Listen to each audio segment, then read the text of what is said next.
다 같이 성경을 들고 일어서시기 바랍니다. 봉독해 드릴 하나님의 말씀은 창세기 9장 1절에서 7절 말씀까지입니다. 창세기 9장 1절에서 7절 말씀까지를 제가 봉독해 드리겠습니다. 이것은 하나님의 말씀입니다. 하나님이 노아와 그 아들들에게 복을 주시며 그들에게 이르시되 생육하고 번성하여 땅에 충만하라. 땅의 모든 짐승과 공중의 모든 새와 땅에 기는 모든 것과 바다의 모든 물고기를 너희를 두려워하며 너희를 무서워하리니 이것들은 너희의 손에 붙였음이니라.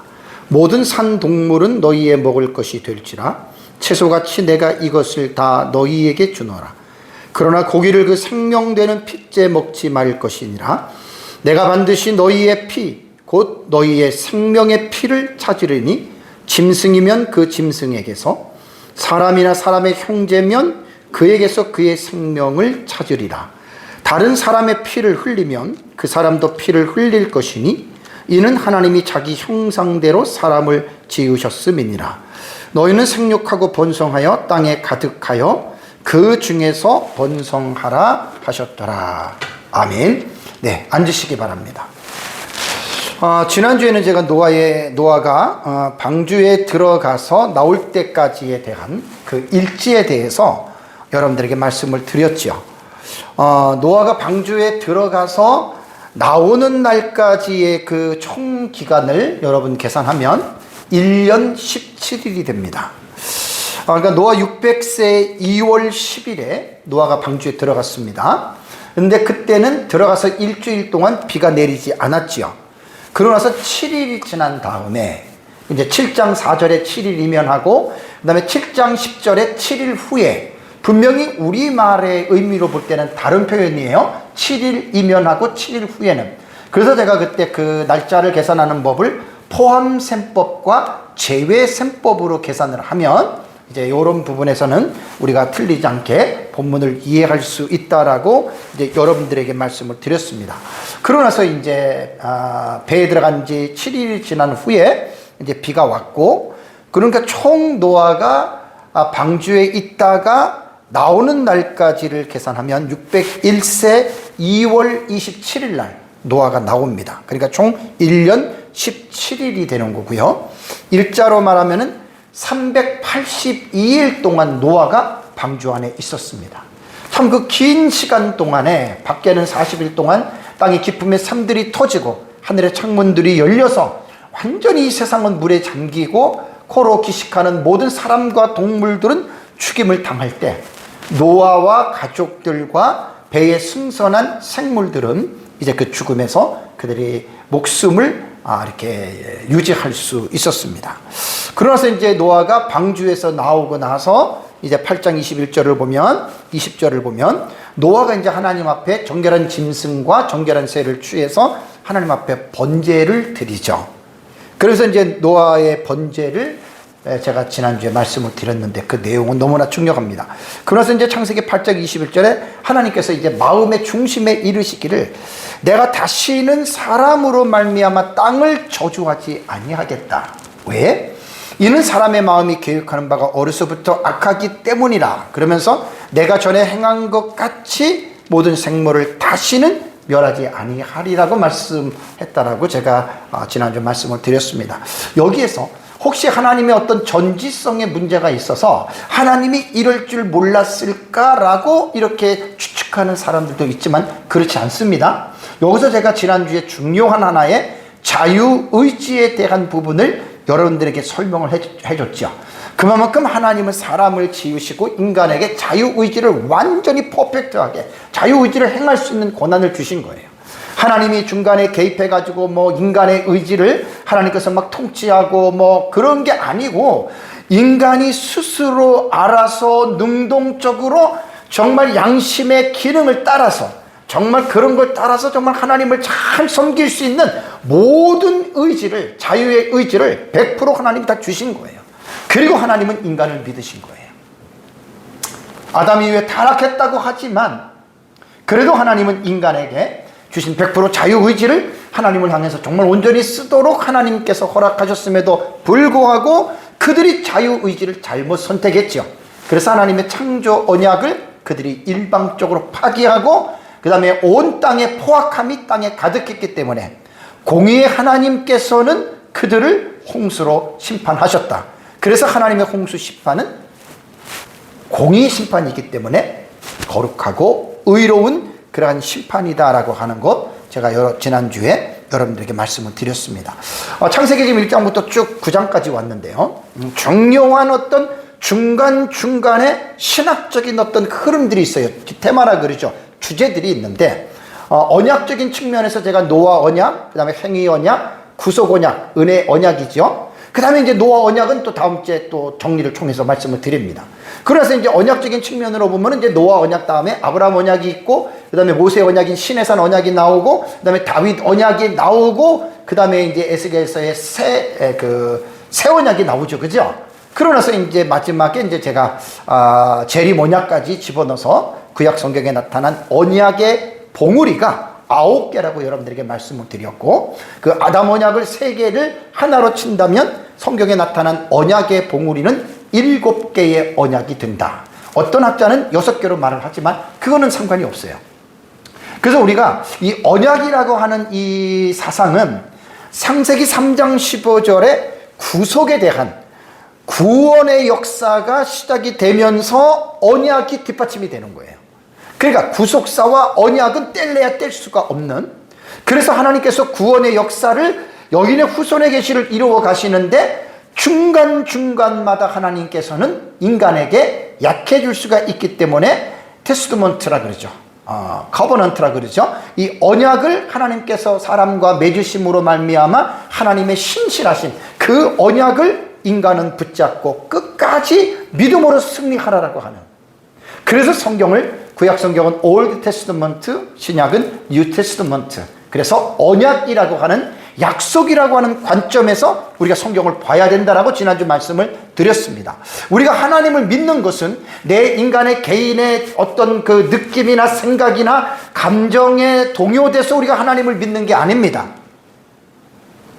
성경을 기초로 하고 하나님의 말씀을 근간으로 해서 우리는 이 하나님의 말씀된 약속의 관점에서 우리가 하나님을 믿는 것이지, 기분과 감정에 우리가 그 휩싸여서 하나님 믿는 거 절대 아니에요. 하나님 또한 우리를 대하실 때 하나님은 어떤 감정이나 느낌을 갖고 하나님은 우리를 대하지 않습니다. 하나님께서 성령의 감동으로 기록해 놓으신 하나님의 말씀을 통해서 하나님은 우리를 대하시고, 세상의 끝까지 하나님은 모든 것들을 하나님은 언약을 기초로 하고 언약을 근거로 해서 하나님은 그 말씀의 공의의 입장에서 정의롭게 하나님께서는 모든 세상을 하나님께서는 섭리해 가시고 지배해 가신다라고 하는 이 사실을 여러분들이 꼭 기억을 하셔야 됩니다. 자, 이제 8장 설교를 지난주에 마쳤잖아요. 그래서 이제 이 사건 이후에 이어지는 창세기 9장의 내용, 아까 지금 7절까지 제가 여러분들에게 봉독해 드렸는데, 이거는 뭐냐면 이제 홍수 이후에 하나님이 노아의 번제를 받으시고, 그러서 하나님은 노아와 그의 아들들에게 새로운 질서입니다. New Order예요. 새로운 질서를 하나님께서 선언하십니다. 여기에는 노아의 언약에 대한 내용들이 포함이 되어져 있습니다. 그래서 창세기 9장은 창세기 1장에 기록된 창조 언약을 보존하여 재정립하는 기능을 하고 있다라고 제가 언약 신학에 대한 설교를 할 때 그때 여러분들에게 말씀을 드렸죠. 그래서 창세기 9장은 방주에서 나온 노아와 아들들에게 하나님은 그들을 축복하십니다. 그리고 그들에게 이제 새로운 규례에 대해서 말씀하시는데 1절부터 7절까지 중요한 내용입니다. 여기에 대해서 여러분들과 함께 이 시간 은혜를 나누려고 합니다. 자, 첫 번째는 하나님께서는 노아와 가족들을 축복하십니다. 자, 방주에서 나온 노아가 이제 번제를 드렸는데 흠양하시고 축복하시는데 9장 1절에 하나님이 노아와 그 아들들에게 복을 주셨습니다. 여러분, 사실 하나님은 저주가 아니라 우리에게 복을 주시기 원합니다. 제가 한 절 한 절마다 전부 다 적용을 하면 제 설교가 못 나갑니다. 그래서 저는 적용을 웬만해서는 안 합니다. 그냥 한 절에 담겨 있는 그 문장의 의미를 최대한 제가 주의해서 여러분들에게 설명을 해주면, 일일이 적용을 하지 못하는 것들도 여러분들이 말씀을 제대로 깨달으면 성령이 반드시 여러분들에게 적용할 점을 주신다고 저는 믿습니다. 제가 성경을 주해적으로 연구하면서 깨달은 거예요. 그래서 일반 설교는 반드시 본문을 설명하고 반드시 적용, 물론 설교에서 적용이라는 게 중요합니다. 근데 그 적용이 하나님의 말씀인 성경의 깊이에 근간하지 아니하는 적용은 설교자의 주관적인, 때로는 사람의 비유를 맞추는 적용이 될 수 있기 때문에 성경을 올바르게 해석하지 아니하는 적용은 사실 여러분 그런 건 잘못된 겁니다. 그래서 저는 적용보다는 성경의 본문을 해석하는 입장에 저는 더 관심을 깊이 갖기 때문에 절절마다 제가 적용을 하는 것은 시간상 어쩔 수 없어요. 제가 1시간 설교인데 적용을 하려면 1시간 반 정도는 기본적으로 해야 돼요. 그럼 더 길어지기 때문에 제가 그렇게 안 하는 겁니다. 그러니까 하나님은 노아와 그 아들들에게 복을 주셨습니다. 어떤 복을 주셨습니까? 생육하고 번성하여 땅에 충만하라.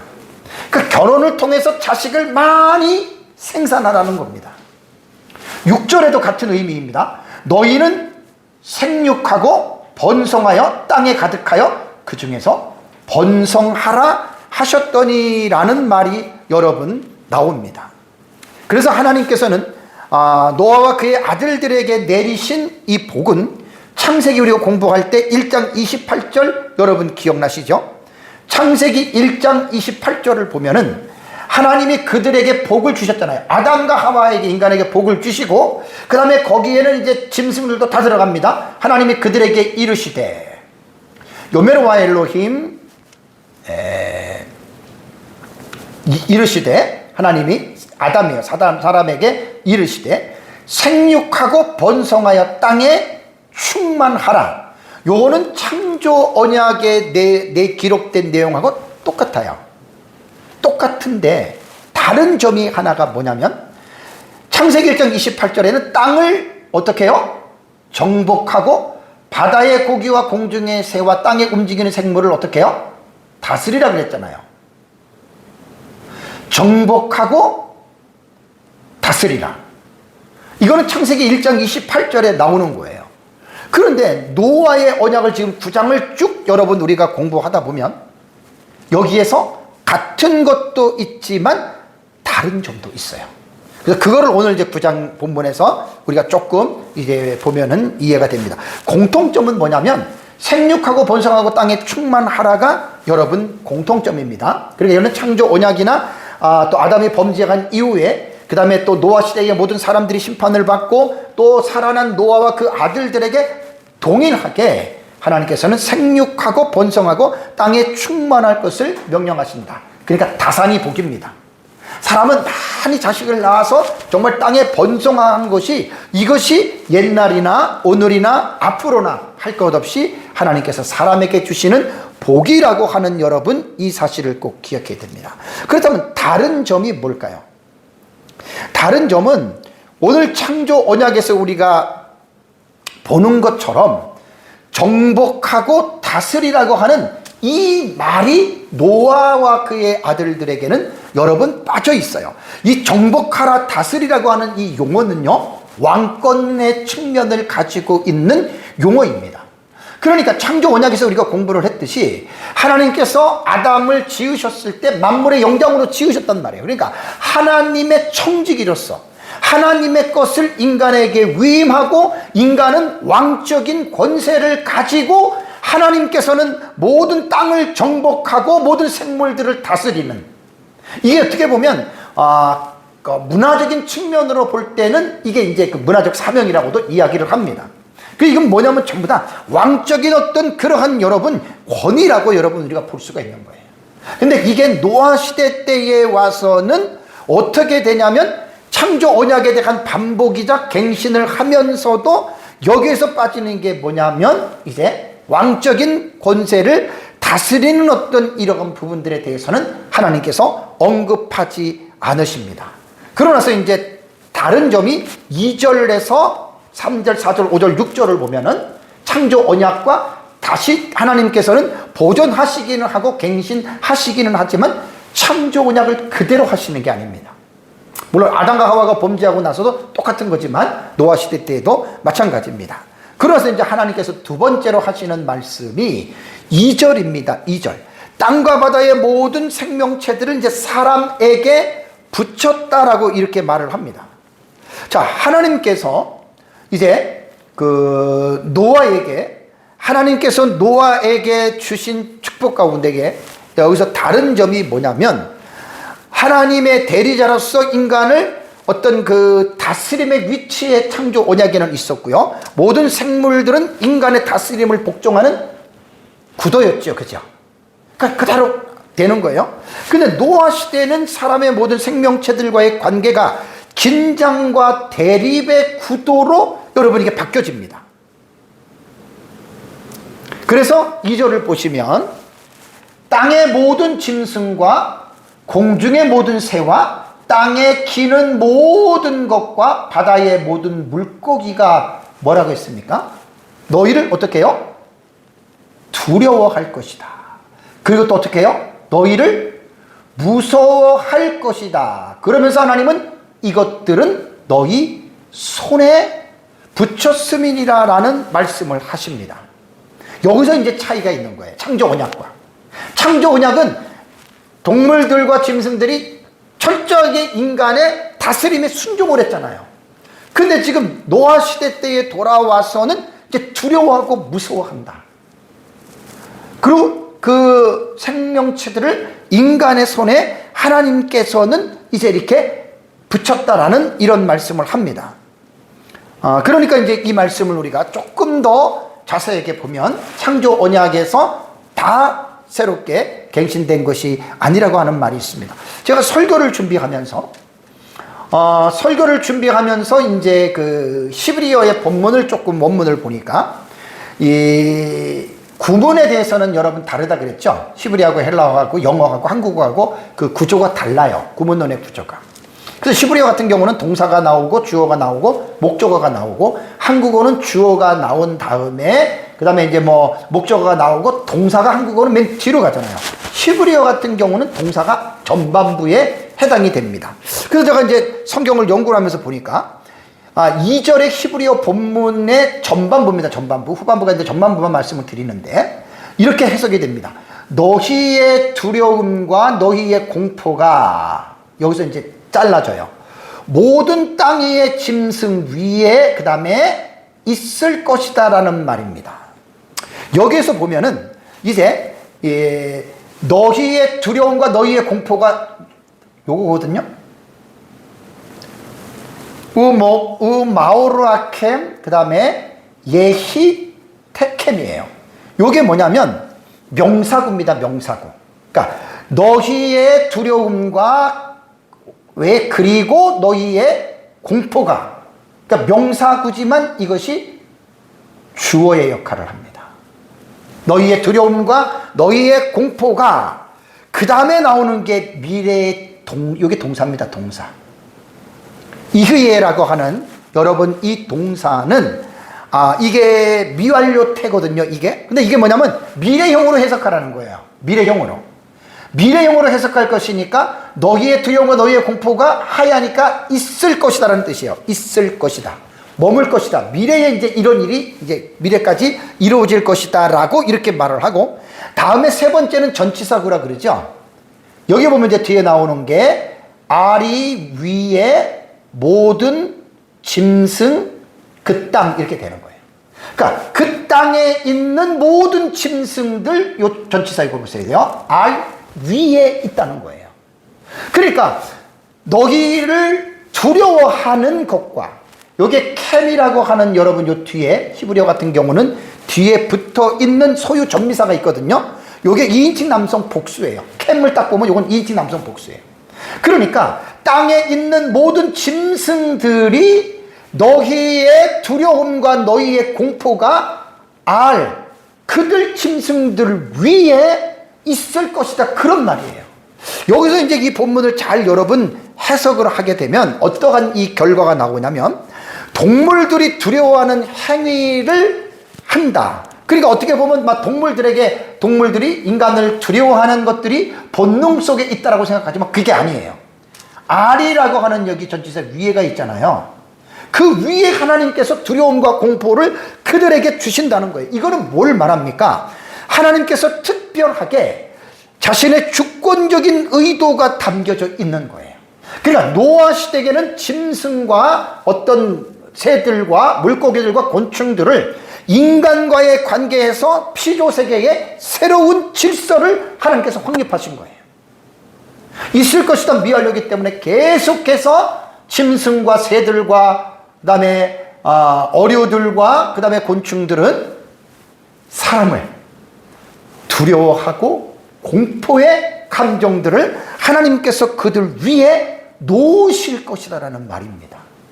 이게 이제 노아 시대에는 언약에 대한 질서가 새롭게 바뀌어지는 하나의 형태라고 볼 수가 있습니다. 그래서 세 번째는 뭐냐면 3절입니다. 모든 산 동물을 사람의 식용으로 주십니다. 자, 이거는 뭐냐면 노아의 홍수 이후에 새롭게 달라지는 규례들이 있거든요. 그러니까 노아 시대 이전에 확립되어 있지 않는 거예요. 질서가 바뀌어요. 새로운 삶의 규례가 지어지는데 모든 산 동물이 인간의 식용으로 하나님께서 또 질서를 새롭게 하나님께서 만드십니다. 모든 산 동물은 너희의 먹을 것이 될지라 채소같이 내가 이것을 다 너희에게 주노라 라고 이렇게 말씀을 했습니다. 그리고 그 이전에 우리가 문맥을 살펴보면 하나님께서 사람을 창조하실 때에 사람과 동물에게는 육식을 허용하지 않았습니다. 그러니까 사람이나 짐승 모두 하나님 뭘 줬냐면 씨 맺는 채소와 열매 맺는 나무를 식물로 주셨습니다. 그러니까 아담이 범죄하기 전에는 그냥 채소와 과일만 먹었어요. 그러고도 인간은 충분히 살 수 있었습니다. 그래서 창세기 1장 29절과 30절을 보면 하나님이 이르시되 내가 온 지면에 씨 맺는 모든 채소와 씨 가진 열매 맺은 모든 나무를 너희에게 주노니 너희의 먹을 거리가 되리라. 그러니까 인간은 처음부터 육식이 허락되지 않았죠. 범죄이기 전에. 그래서 30절을 보면 또 땅의 모든 짐승과 하늘의 모든 새와 생명이 있어 땅에 기는 모든 것에게는 내가 모든 푸른 풀을 먹을 거리로 주노라 하시니 그대로 되니라. 아담이 범죄하기 전에는 육식 동물이 없었어요. 맹수가 없었어요. 맹금류도 없었어요. 짐승도 새도 모두가 다 곤충들도 풀을 먹었어요. 풀을.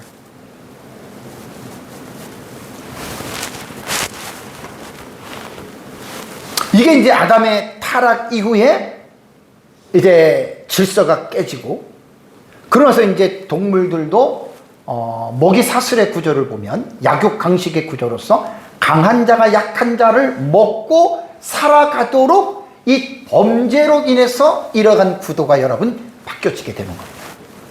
그래서 사자라든가 뭐 표범이라든가 뭐 어떤 호랑이 같은 동물들이 이게 채식을 하면 지금처럼 사나운 맹수들이 가지고 있는 송곳니 이건 필요 없잖아요. 양처럼 어금니를 다 갖고 풀을 그렇게 뜯어 먹었는데 그것이 이제 범죄 이후에 이제 그 환경이 바뀌어짐으로 말미암아 이제 사나운 송곳니를 가지런한 이빨들이 맹수들은 이제 그 자기들이 적응하기 위해서 결국 이제 송곳니 같은 이러한 이빨들이 여러분 생겨났다라고 여러분 우리는 이해할 수가 있습니다.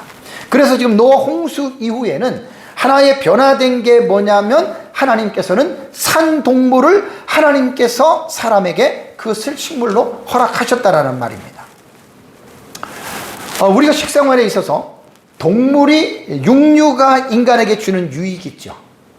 영양학적으로 보면 동물성 식품은 식물로부터 얻기 어려운 단백질이라던가 철분이라던가 어떤 비타민 B12라던가 아니면 오메가3 혹은 지방산 등들이 인간에게 상당히 여러분 유익을 줍니다. 그건 우리가 영양학자들에 의해서 이미 우리가 그거 다 알고 있는 일이기 때문에 우리가 몸이 허약하고 할 때에는 고기를 또 이제 우리가 먹게 되죠. 그러니까 아마 이것은 이렇게 생각하면 될 것 같아요. 홍수 이전에는 지난주 말씀드린 대로 거대한 물층이 파괴가 되지 않았잖아요. 그죠?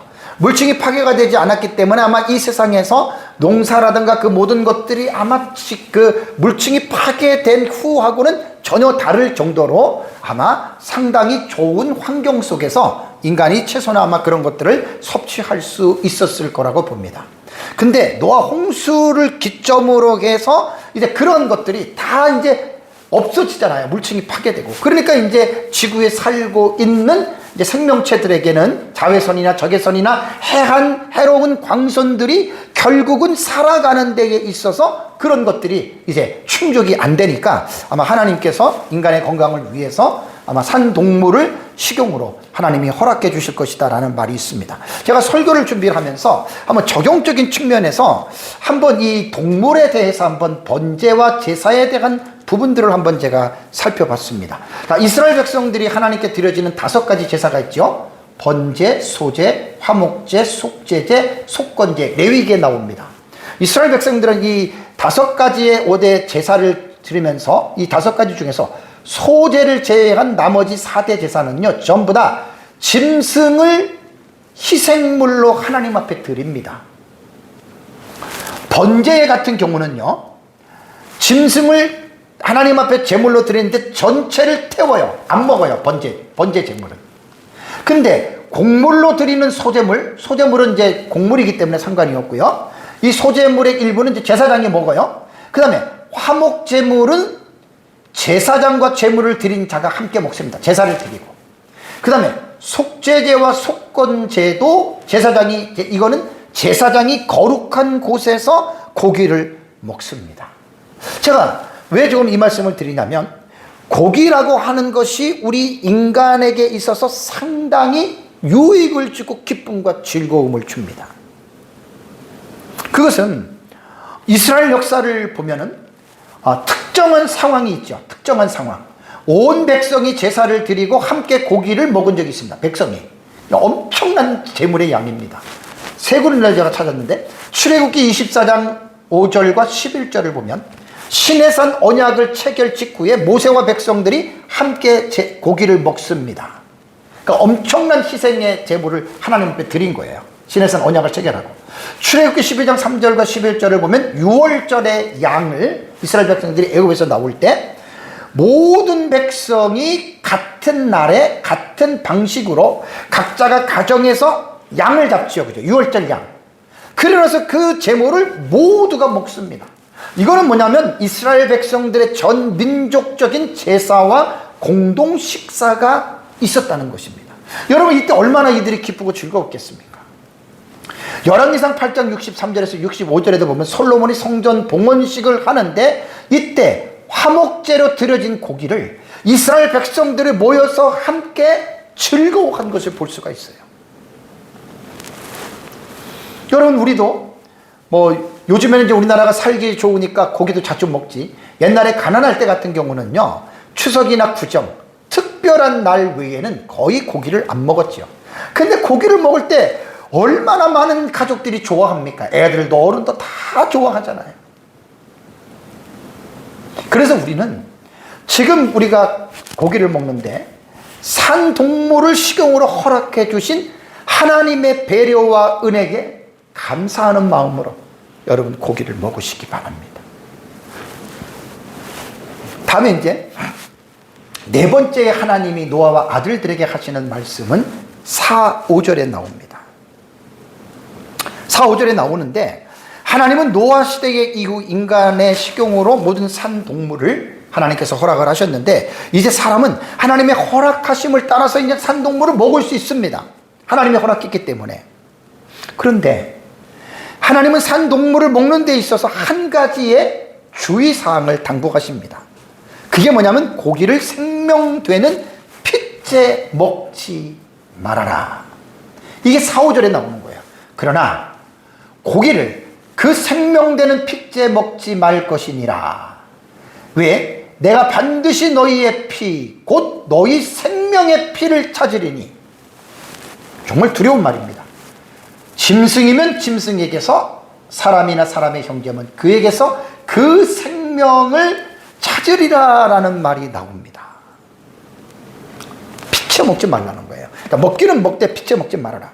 그래서 피에 대한 어떤 이 율법에 나타난 말씀을 보면 레위기 7장 26절과 27절을 보면 이런 말이 있습니다. 너희는 무엇이든지 피는 먹지 말아라.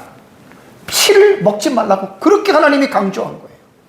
너희가 거주하는 모든 곳에서든지 새의 피나 짐승의 피를 먹는 사람은 그 백성 가운데에서 끊어지리라. 피는 먹지 말라는 거예요. 이 중요성을 오늘 깨달아야 됩니다. 레위기 12장 23절에도 다만 그 피는 먹지 말라. 왜요? 피는 곧 생명입니다. 너는 생명을 고기와 함께 먹지 말아라. 그러니까 짐승을 막 죽여 피 흘리는 거 막 이게 먹지 말라는 거예요. 죽여서 피를 다 빼고, 그리고 하나님께서 이제 먹으라라고 하는, 여러분, 이러한 말씀입니다. 그 하나님의 명령하신 것 속에서 우리는 윤리적인 책임을 강조하신 것입니다. 이 말은 뭐냐면 피는 생명이라고 그랬잖아요. 생명을 함부로 다루지 말라는 거예요. 그러니까 생명의 존엄성에 대해서 하나님께서는 이제 교훈을 하신 거라는 말입니다. 레위기 17장 11절에도 육체의 생명은 어디에 있습니까? 피에 있다는 거예요. 짐승이든 사람이든 간에 피는 곧 생명 그 자체를 의미하기 때문이죠. 그래서 피를 먹고 마신다는 의미는 생명을 함부로 다루는 행위로 하나님께서 이제 간주하신다라는 말입니다. 그래서 피를 먹지 말라라고 하는 것은 뭐를 우리에게 하나님께서 말씀을 하시냐면 생명을 하나님께서는 어떻게 해요? 존중하시는 분이라고 하는 것, 여러분, 우리는 기억을 해야 됩니다. 그래서 사람은 하나님께서 허락하신 그 동물이든 사람이든 간에 그 피는 생명이기 때문에 정말 생명을 경시하는 일이 일어나지 않도록 저와 여러분들은 죽을 때까지 힘써야 됩니다. 훗날에 이방인들의 풍습에서 보면 고대 금동 지방에서는 이방인들이 막 피를 마시는 의식이 있어요. 막 피를 피채로 마시고, 그리고 막 피를 통해서 어떤 신의 어떤 그 힘을 얻는 막 추수를 행했다라고 하는데, 하나님은 그거를 딱 여러분 싫어하시는 겁니다. 피째 먹지 말라. 피는 먹지 말라. 피에 대해서 제가 첫 번째 생명의 존중에 대해서 말씀을 드리고, 또 하나는 이번에 설교를 준비하면서 이런 부분도 있겠다 싶더라고요. 그게 뭐냐면 구속사적인 측면에서 피의 중요성을 하나님께서는 기억하게 하심입니다. 왜냐하면 피의 중요성을 교훈하신 구속사의 면으로 볼 때는 히브리서 9장 22절에 피 흘림이 없은즉 사함이 없느니라 라는 말을 했죠. 그죠? 그러니까 인간이 죄 사함을 얻기 위해서는 짐승의 생명을 의미하는 피를 흘려야 되는 거예요. 그러니까 그런 피를 가볍게 여기지 말라는 거잖아요. 피가 생명이니까. 그래서 여기에서 우리가 생각해 보면은 이 속죄의 짐승의 피는 장차 십자가에서 온 인류의 죄를 대속하시면서 흘리시는 예수님의 보혈의 귀중한 피를 예표하고 있다고 보아도 절대로 여러분 이것은 틀린 말이 아닙니다. 그래서 보혈이라고 하는 기독교에서는 되게 중요한 용어예요. 보혈은 보배로울 보자에다가 피혈자인데 한자의 의미는 보배로운 피라는 말입니다. 이게 그냥 짐승이나 사람의 그 피를 말하는 게 아니라 그 피의 중요성에서 이 구속사적인 의미로 볼 때는 예수 그리스도께서 모든 사람들의 죄를 대신하여 흘리시는 그 피, 그 십자가에서 흘리시는 그 피, 그것이 바로 귀중한 피다. 그래서 그걸 보혈이라 그래요. 우리가 부르는 찬송가 중에서 보혈에 대한 찬송이 되게 많습니다. 정말 많습니다. 십자가에 연관된 찬송들은 거의 다가 예수의 피를 강조합니다. 그래서 이 보혈은 신학적인 용어로 되게 중요한 용어입니다. 예수 그리스도의 보혈입니다. 찬송가 254장에도 내 주의 보혈은이라고 하는 노래가 있잖아요. 내 주의 보혈은 정하고 정하다. 내 죄를 정케 하신 주 나로 오라하신다. 그 예수님의 보혈. 그러니까 지금 이 피채 먹지 말고 피를 존중하고 피를 중요시하라고 하는 이 말씀 속에는 구속사적인 의미로 볼 때 예수님의 피가 그만큼 귀중한 피가 되기 때문에, 그래서 하나님은 동물을 인간에게 식용으로 허락하면서부터 이 피에 대한 중요한 교훈을 사람에게 하셨다라고 하는 것, 그 이유와 목적은 예수님의 바로 보혈 때문에 그렇다는 얘기입니다. 창세기 258장에도 샘물과 같은 보혈이라고 하는 찬송이 있습니다. 자, 예수님의 피가 얼마나 귀중한 피 같으면 우리 찬송가에서 수십 개가 넘게 보혈에 대한 찬송을 하는 노래들이 얼마나 많습니까? 226장에도 주의 피로 이른 샘물이라고 하는 찬송이 있죠. 그 후렴에 보면 찬송하세 주의 보혈 그 샘에 지금 나아가 죄의 깊이 빠진 이 몸 그 피로 씻어 맑히네, 이런 후렴의 가사가 있습니다. 그러니까 여기에서 찬송가에서 지금 보혈에 대한 찬송은 다른 피를 말하는 게 아닙니다. 바로 예수 그리스도께서 구속사적인 측면으로 볼 때 모든 사람들의 죄를 대신 짊어지시고 그분이 십자가에서 피 흘리며 죽으시는 그 보혈의 중요성을 하나님께서는 인간에게 가르쳐 주기 위해서 산동물을 인간에게 식용으로 허락했지만 피는 생명이기 때문에 그 피 자체를 너희들은 우습게 여기지 말아라라고 이렇게 교훈을 했다라고 여러분 생각을 하면 되겠습니다. 자, 다섯 번째로 이제 6절에 나옵니다. 여기서 이제 말씀을 조금 더 보면 사람의 피를 흘리지 말라라는 경고가 있습니다.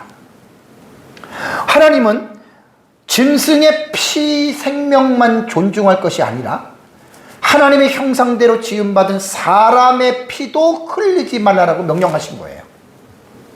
그래서 이제 6절을 보면 다른 사람의 피를 흘리면 그 사람의 피도 흘릴 것이니 이는 하나님이 자기 형상대로 사람을 지으셨음이니라 라는 말이 나옵니다. 여기서 우리가 조금 더 관심 있게 봐야 될 내용은 다른 사람의 피를 흘리면 그 사람의 피도 어떻게 해요?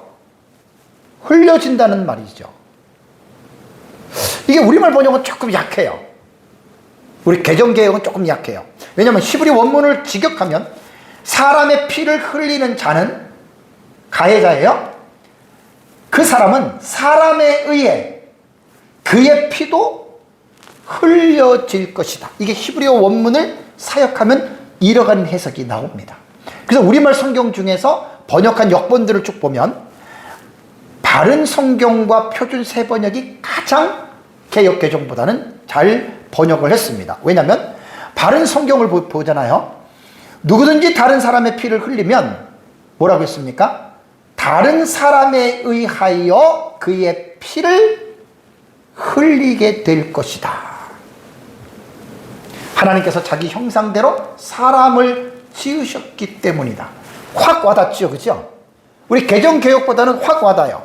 표준 새번역도 사람은 하나님의 형상대로 지음을 받았으니 누구든지 사람을 죽인 자예요. 죽이면 어떻게? 당할 것이다. 바른 성경이 가장 정확하게 하는 것 같아요. 다른 사람에 의하여 그의 피를 흘리게 될 것이다. 하나님이 정해놓으신 룰입니다. 그러니까 이 말씀은요, 단순하게 살인을 금지하는 것을 여러분 이거는 넘어가는 겁니다. 이 번역은 살인을 금지하는 것을 여러분 넘어서 살인에 대한 신성한 형벌에 뭘 말하는 거죠? 정당성입니다. 내가 사람을 죽였어요. 그럼 다른 사람이 나를 죽이는 거 하나님이 당연한 거야. 너가 먼저 사람의 피를 흘렸잖아. 그 너도 당연한 거야. 신성한 형벌의 정당성이다. 잊지 마시기 바랍니다. 아까 말씀드린 대로 히브리 원문을 직역하면 또다시 말씀드립니다. 사람의 피를 흘리는 자는 사람의 의해입니다. 그의 피도 흘려질 것이다. 살인자에 대한 정의로운 재판과 처벌의 원칙이 담겨져 있는데 이 법을 누가 하나님께서 이 법을 어떻게 해요? 만드셨다라는 거예요. 그래서 사람의 피를 흘리지 말아야 될 것은 본문에 계속 말한 대로 사람은 하나님의 형상대로 지음을 받았기 때문입니다. 그래서 인간의 생명은 절대적인 존엄성과 가치를 여러분 우리가 지켜줘야 된다는 얘기예요. 그래서 사람을 죽이는 살인 행위는 그 사람에게 생명을 주신 하나님을 공격하는 무자비한 행위가 됩니다.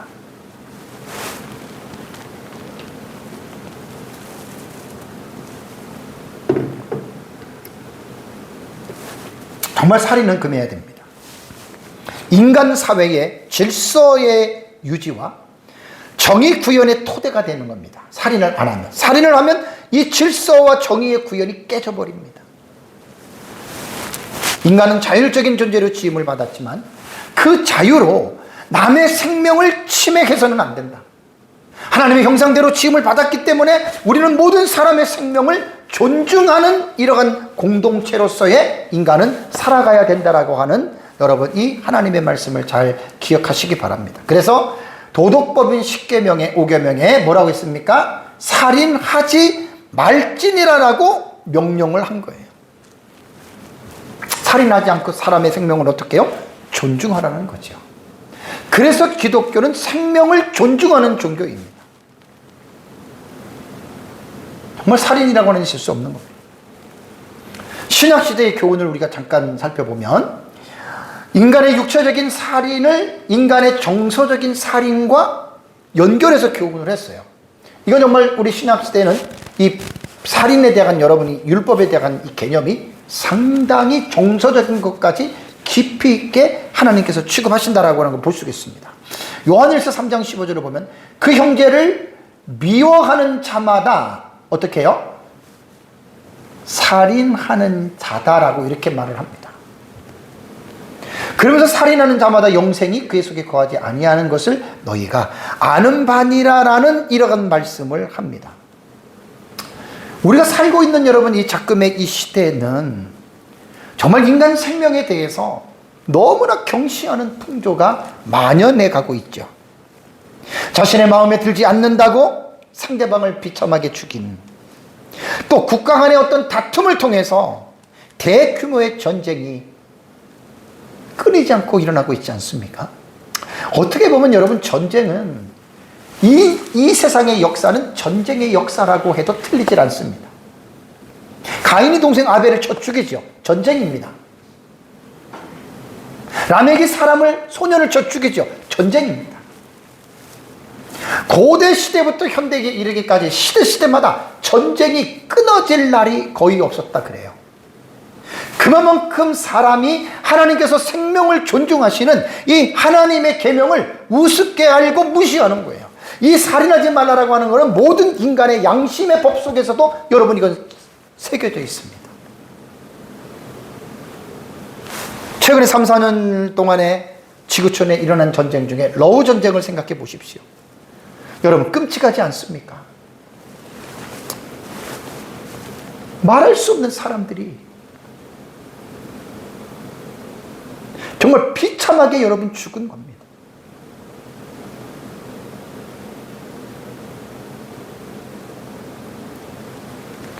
공산주의 국가인 러시아가 우크라이나를 침공했습니다. 무차별하게 삶의 터전을 파괴하고 사람을 죽이고 불구자가 돼요. 아마 러시아와 우크라이나하고 또 중국, 북한에서 파병된 사람들까지 합하면 아마 사상자는 100만 명을 훨씬 넘었고요. 사망자만 하더라도 아마 60, 70만 이상은 될 것 같아요. 사상자 하면 100만 명 훨씬 넘었습니다. 여러분 그게 무슨 일입니까? 생명을 중요하게 여기지 않는 사람이 여러분 어디 있습니까? 다 여러분 생명을 중요하게 여기는 거예요. 근데 그 푸틴이라고 하는 한 사람의 그 인간의 생명을 존중하지 아니하고 자기 정치적인 이익을 위해서 수십만의 생명을 앗아가는, 피를 흘리는, 그래서 하나님께서는 그 피의 값을 흘린 그 사람에게 하나님께서 피를 찾을 것이다 라고 말을 했습니다. 푸틴이 올바르게 죽겠습니까?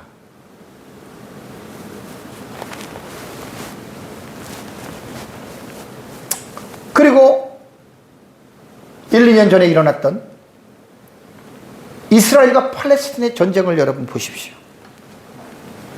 하마스, 헤즈볼라, 레바논, 후티, 여러분 그거 보십시오. 참 이스라엘이 가자 지구를 폭격하는 걸 보면 거의 도시 한 70, 80% 전부 다 파괴했잖아요. 애들부터 시작해서 거기다 5만 명 넘게 죽었어요. 뭐 이스라엘이 잘했냐 잘못했냐 그걸 떠나서 그거는 전부 다 어떤 감정적인 거죠. 하마스가 먼저 이스라엘의 음악 축제 속에 들어와서 200여 명을 죽이고 몇백 명을 또 포로로 끌어간 전쟁이 시작이 돼서 이스라엘 백성들은 옛날부터 대로받으면 말로 갚는 민족입니다. 정말 무섭고 끔찍한 사람들입니다. 평안했던 자신의 나라의 사람들이 그렇게 비참한 죽음을 당한 것을 끝까지 원수를 갚는 것을 보십시오. 저는 참 이스라엘이 팔레스타인 도시를 완전히 폭격하고 그 어린아이부터 말할 수 없는 죽는, 여러분 정말 그거는요 전쟁이 아니에요. 일방적으로 그냥 죽이는 겁니다. 일방적으로. 근데 또 그들을 보면 원인을 따지게 되면 하마스가 먼저 죽였잖아요. 거기에 대한 대가거든요. 그렇게 안 했으면 그럴 일이 없지요. 그러니까 이거는 누구가 옳고 누구가 그렇다고 말할 수가 없어요. 당한 사람 입장에서는 철저하게 보복하고 응징한다라고 하는 이러한 어떤 계산을 보여주지 않으면 또 당한단 말이에요. 그러다 제가 이스라엘 편을 드는 게 아니에요. 근데 그 과정을 볼 때 너무나 끔찍하지 않았습니까? 이스라엘 백성들도 그 음악 축제에 죽는 사람들 보십시오. 총에 맞아서 칼에 찔려서. 심지어는 그 아이들까지 죽이는 걸 보십시오. 누구 잘하고 누구 못났다고 말할 필요 없어요. 똑같은 거예요. 다만 이스라엘의 그 폭격은 일방적, 그 전쟁이라고 할 수가 없어요.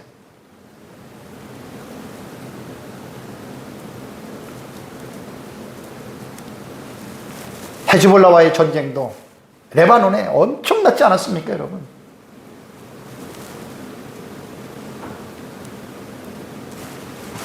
이러한 일들이 여러분, 이러한 일들이 어떻게 해요?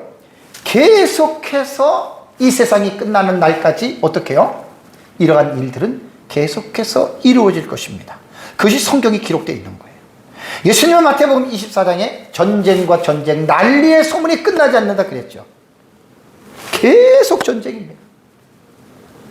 러우 전쟁과 이스라엘 팔레스타인 전쟁이 끝났다고 해서 전쟁이 안 일어나는 게 아닙니다. 잠재되어져 있는 전쟁 국가들이 중국이 대만 침공, 북한과 남한의 전쟁, 전부 다 이거 다 확률이 있는 전쟁들입니다. 거기 우리나라가 껴있다는 게 정말 저는 너무 안타깝습니다.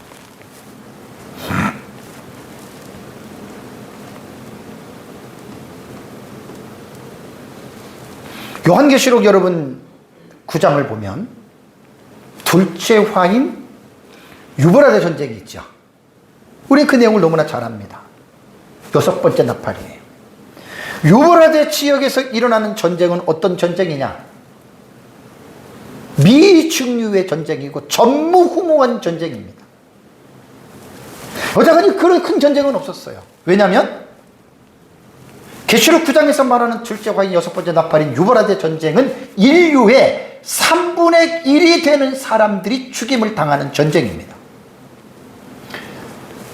계시록에 대한 해석에 따라서 그 해석이 입장이 다르기는 하지만 제가 보는 역사적 전천년 입장에서 미래주의 해석으로 볼 때는 아마 이것이 앞으로 일어나는 아마 3차 대전이 아니겠는가.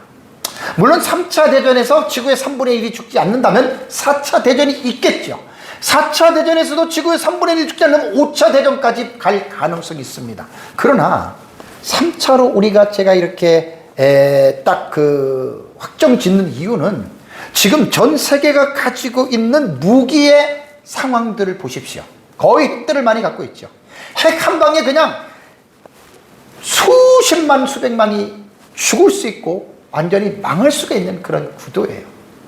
그러니까 너도 나도 핵을 사용하게 되면 아마 그것으로 지구에는 아마 3분의 1 정도가 되는 80억이면 24억 정도, 23억 4천만인가요? 그 정도의 사람이 죽습니다.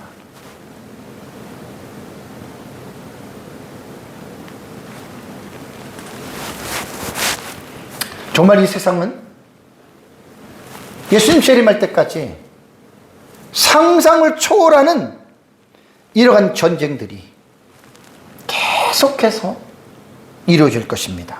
왜 그러느냐? 피 흘리는 것에 대한 하나님의 경고의 말씀을 그들은 모르고 들었다 하더라도 그들은 무시합니다. 자기네 생명만 중요한 게 아니라 상대방의 생명도 중요하고, 생명은 모두가 다 동일합니다. 인권에 대한 인권은 누구나가 다 동일합니다. 생명을 다 우리는 존중해야 됩니다. 부자 나라라고 인권이 중요하고 가난한 나라라고 인권이 중요하지 않는 것이 아니라 다 여러분 인권이 중요합니다. 그 생명의 경시사상은 정말 이거는 지옥과 같은 그런 삶을 만들어내기 때문에 그렇습니다. 사랑하는 성도 여러분, 노아시대 사람들은 노아의 가족을 제외하고 땅의 모든 혈육 있는 자들의 포악함이 땅에 가득했다라고 했습니다. 그래서 하나님은 그들을 홍수로 심판하셨습니다. 제가 노아 홍수에 대해서 계속해서 거듭 반복해서 시간마다 계속 여러분들에게 정리를 해주는 것은 노아 시대의 모든 사람들이 물로 심판을 당해 죽었다라고 하는 것은 불의한 게 아닙니다. 하나님의 공의에 입각한 정당한 심판이고 정의로운 심판이라고 하는 것 여러분 기억을 하셔야 됩니다. 하나님이 무자비한 게 아닙니다. 그래서 노아 시대 때에 그 심판을 당하면서 죽었던 사람들은 하나님과 맺은 행위 언약을 그들이 먼저 다 파기했잖아요. 그래서 하나님은 그 결과로 공의롭게 그들을 심판한 거예요. 그리고 하나님도 이제 아담과 맺은 그 창조 언약을, 그래 알았어, 나도 너희들한테 이제 질렸어, 나도 이제 세상 전부 다 끝내버릴 거야, 이렇게 하지 않으시고 창세기 1장 26절 28절에 창조 언약, 아담과 맺은 그 언약을 노아의 가족들을 통해서 어떻게 해요? 하나님은 이어가시잖아요. 그래서 우리는 하나님을 볼 때 여러분 기분과 감정으로 하나님을 대하면 안 됩니다. 말씀을 근거로 언약적인 차원에서 우리는 하나님을 대해야 됩니다. 하나님은 한번 말씀하신 것을 끝까지 지키십니다. 그래서 창조 언약을 하나님은 세상의 모든 사람들을 심판하는 가운데 노아의 8명과 방주 안에 생물체들을 집어넣어서 그들을 통해서 하나님은 창조 언약을 재차 하나님께서는 역사를 이어가신다라고 하는 것입니다. 노아가 방주에 들어간 후 1년 17일 만에 노아가 방주에 나서 희생제물을 드렸다 그랬죠. 그리고 하나님이 그들을 이제는 다시는 심판하지 않고 아까 말씀드린 대로 노아와 그 아들들을 축복하시잖아요. 생육하고 번성하여 땅에 충만하라. 하나님은 우리에게 복을 주시는 분이십니다, 여러분. 하나님은 우리에게 복 주시기를 원하시는 분이십니다. 그것이 하나님이 인간을 창조하시고 세상을 창조하신 범죄 이전에 에덴 동산에 나타났던 그 상황들을 볼 때 여러분, 우리는 하나님은 정말 축복의 하나님이다. 하나님은 우리에게 복을 주시는 분. 여러분, 지금도 마찬가지입니다. 하나님이 때로는 우리가 잘못할 때 우리를 과감하게 하나님께서 심판하시지만 하나님은 그 심판을 통해서 자신의 공의를 드러내시고 우리를 미워하는 게 아닙니다. 하나님은 우리를 끝까지, 하나님은 우리를 축복하시는 분이라고 하는 사실입니다. 그리고 노아와 그 가족들에게 산동물을 식용으로 허락하시죠. 여러분, 고기를 먹을 때마다 감사하십시오. 정말 하나님 앞에 감사하십시오. 단 피채는 먹지 마세요. 우리가 짐승을 먹는다고 해서 짐승을 가볍게 여기지 말라는 거예요. 생명의 존엄성을 생각을 하라는 말입니다. 그리고 짐승뿐 아니라 사람의 생명 또한 경시하지 말라는 말입니다. 노아 시대의 대홍수가 마치고 이제 노아의 가족들과 방주에서 나온 모든 생명체들을 통해서 세상의 역사는 다시 시작이 됩니다. 그래서 오늘은 이제 9장에 들어와서 7절까지 봤는데 다음 주에는 이제 8절 이후부터 노아 언약에 대한 부분을 제가 총 정리를 할 것입니다. 여기 이제 무지개 언약 기억나시죠? 무지개에 담겨있는 의미가 참 놀랍습니다. 다음 주에 제가 그 부분에 대해서 여러분들에게 말씀을 제가 잘 드리도록 하겠습니다. 하나님께서 천지 만물을 창조하신 이유와 목적이 뭐라 그랬죠? 이 세상에 하나님 나라를 드러내시기 위함이에요. 이 세상 속에 하나님의 나라를 드러내시기 위해서 하나님께서는 이 세상을 창조하셨습니다. 그래서 아담이 에덴 동산에서 행위 언약을 불순종하기 이전에는 정말 그야말로 지상낙원입니다. 죽음도 없고 죄도 없고 부정적인 감정도 없고 부정적인 행위도 없는, 그래서 범죄기 전에 에덴 동산에 대한 부분을 저와 여러분들은 잘 아셔야 됩니다. 잘 아셔야 됩니다.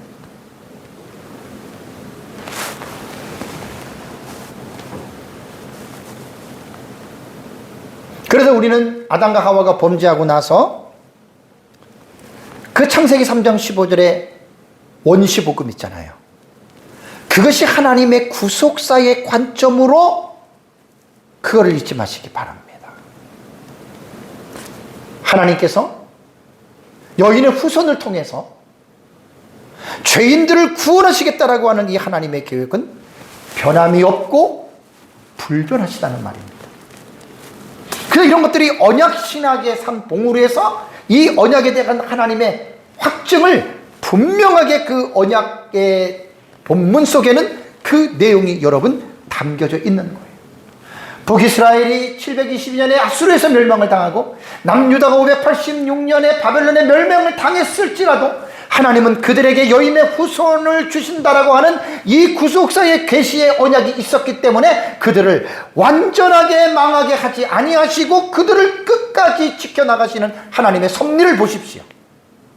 말라기 시대 이후에 이스라엘 백성들에게 하나님의 특별 계시가 중단이 되고, 그럼에도 불구하고 하나님께서는 그들을 버리지 아니하시고 끝까지 하나님께서 그들을 붙들고 가시는 이유는 창세기 3장 15절에 여인의 후손을 주시겠다고 하는 그 여인의 후손이 낳기까지 중간사 400년 기간 동안에도 하나님께서는 그 역사를 하나님께서는 이끌어 가신다라고 하는 것을 여러분 잊지 마시기 바랍니다.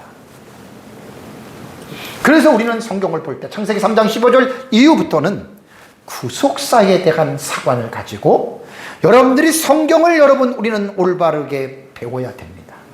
그리고 하나님은 이 언약에 신실하신 분이시기 때문에 언약적인 측면에서 여러분 우리는 하나님의 말씀을 우리는 받아들여야 되고, 그리고 믿으시고, 이제 앞으로 남은 언약은 이제 그거 하나밖에 없지요. 이제 그거 하나가 뭐냐면은 이제 계림 언약이잖아요. 그죠? 그래서 저와 여러분들이 이 세상에 살아가는 여러분 삶의 중요한 우리들의 삶의 그 자세는 뭐냐면, 도둑같이 오신다고 약속하신 예수님의 재림에 대한 언약을 굳게 여러분 우리는 믿어야 됩니다. 인간의 어떤 내 생각과 감정을 가지고 여러분 우리는 살아가는 것이 아니라 하나님이 언약하신 이 하나님의 언약을 굳건하게 여러분 우리는 믿어야 됩니다. 그러기 위해서는 우리가 성경 66권을 저와 여러분들이 잘 배우셔야 됩니다. 성경을 잘 배우셔서, 정말 저와 여러분들이 성경을 잘 배우셔서 우리가 진짜 이 하나님의 말씀이 무엇인지를 그때마다 잘 깨달아야 됩니다. 제가 늘 여러분들에게 말씀드리는 계시의존사색 있죠? 계시의존사색. 어려운 용어입니다. 챗GPT도 이거는 일반 성도들이 잘 모른다 그러는데 저는 여러분에게 수천 번을 사용했잖아요. 계시, 하나님의 성경 말씀인 이 계시를 66권을 의존해서 생각하라는 거예요. 말도 하고 행동도 하고. 그래서 하나님과의 언약의 관계를 충실하게 이행하시면서 살아가시기를 주님의 이름으로 축복합니다. 우리 다 같이 함께 기도하겠습니다.